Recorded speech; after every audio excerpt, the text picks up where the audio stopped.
Hi, this is Kim, and today we're going to talk about bats. Welcome to McHenry County Conservation District's Wonders of the Wild.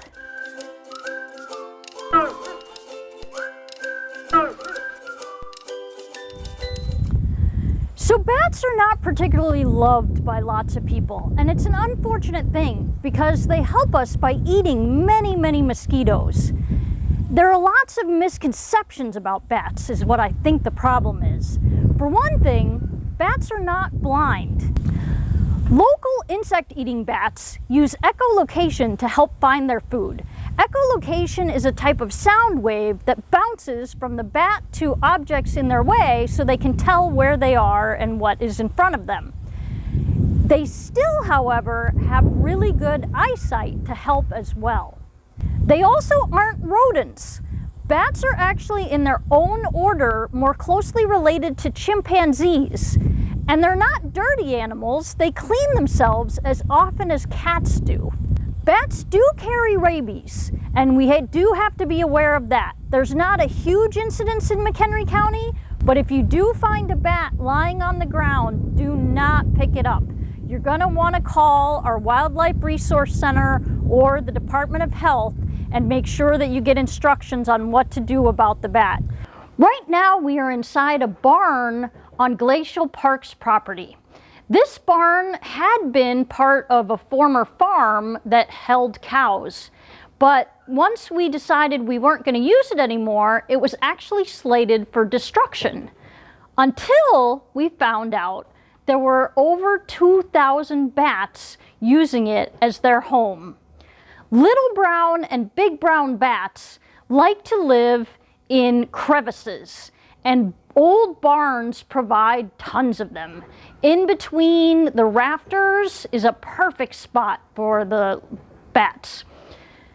They sleep during the day and come out at night and find a plethora of their favorite food, mosquitoes.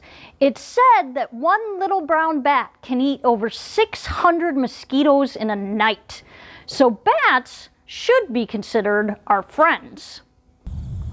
When bats are roosting or sleeping during the day, they're hanging upside down, whether on a tree or in the barn between the rafters, and they can hang there for a whole day long because their knuckles have a special locking mechanism that locks in place and helps to keep them stable.